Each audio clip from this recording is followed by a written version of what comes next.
Hey guys, this is the C&D channel. This is Dave, I'm Chris, and this is MMA for you. We're gonna do our predictions for UFC 120, Bisping versus Akiyama. If you have any questions or anything, just leave any comments with us, or you can email us at thecndchannel@gmail.com. And please check out the C&D channel website as well. Also, join us for our Strikeforce Noons versus DS2 post-fight analysis. We'll probably have the analysis next week, probably Tuesday. Yeah. Absolutely. Well, again, come to our website, look at a lot of articles like this guy wrote, and then we have a lot of controversial article too. So, that's very opinion, and you will find benefit in some way. Well, also with the C&D channel website, I mean, there's a lot of MMA content for sure, but Absolutely. there's gonna have a lot of other articles as well, movie reviews, guest writers and whatnot, writing Absolutely. just about And you can anything. be the guest writer. Yeah, I mean, there's guest writers writing about like Disney and Nickelodeon, so yeah. Well, send me your article, and then we post it in there. We want to create CAD channels, a community for all the MMA fans, everybody to join in, and then let's create this community together. Yeah. So, yeah, man. Let's get started. All right, let's start from the bottom of the card. It's James McSween. His nickname's Pitbull. Pitbull. I hate that because he's like the 800th Pitbull versus Fabio Maldonado.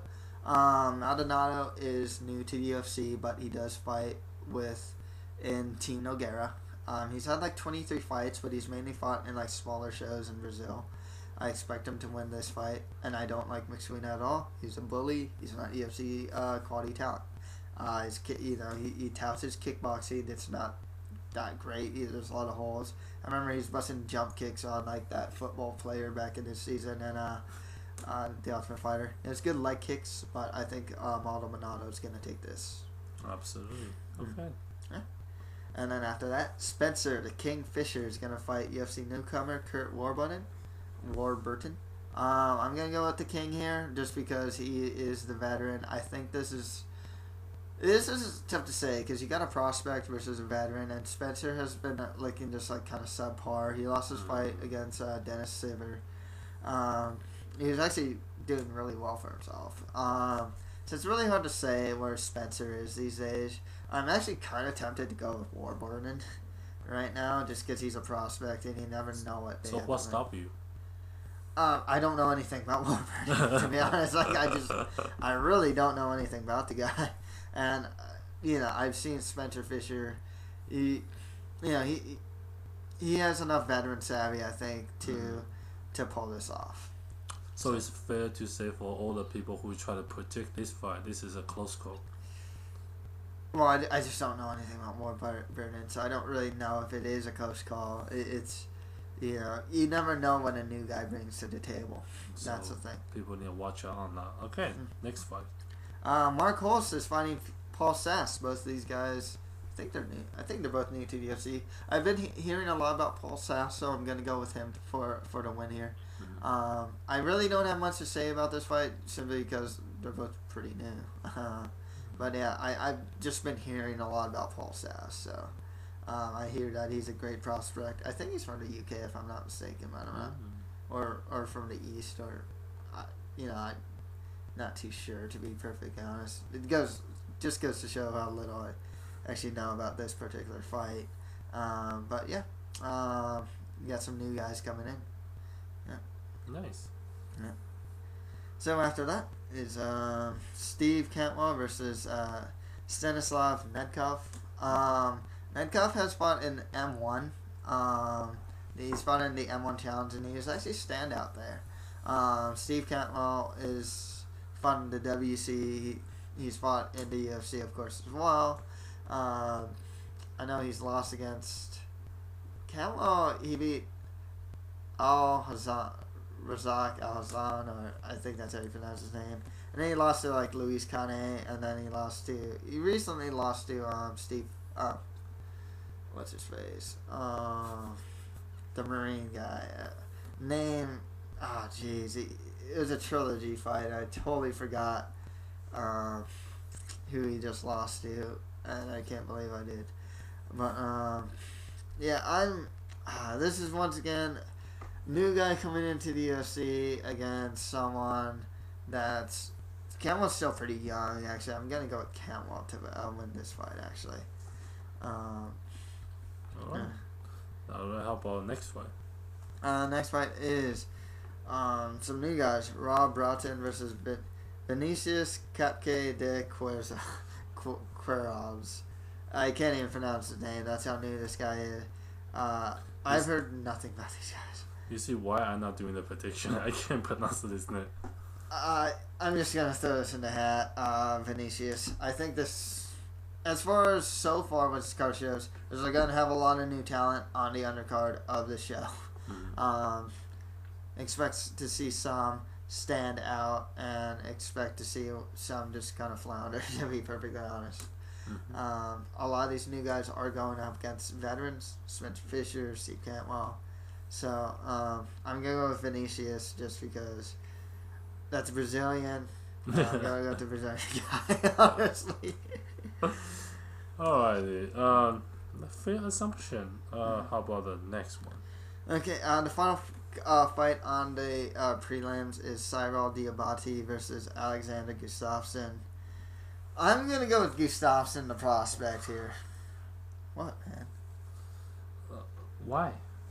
Dude, he's a prospect. He's improving. I know he just lost against Phil Davis, but he got out.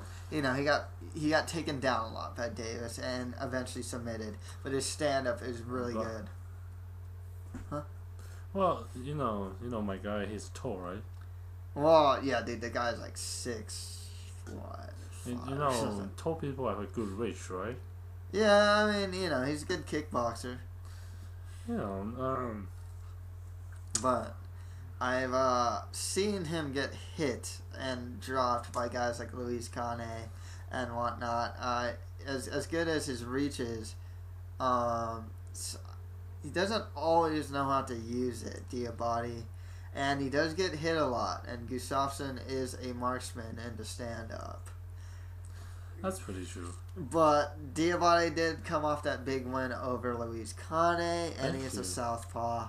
Exactly. Yeah. And the guy is mid-30, but he's doing pretty okay. The conditional-wise, I think it's okay. Yeah. I know Diabate's actually fought in Pride before, so he is a veteran. Yeah, he's a veteran. Whereas Gustafsson's an up-and-coming prospect. And, in a case like this, Gustafsson, who beat like Jared Hammond, I'm going to have to go with my man Gustafsson, the prospect. Absolutely. I think he's going to rebound from his loss from Phil Davis.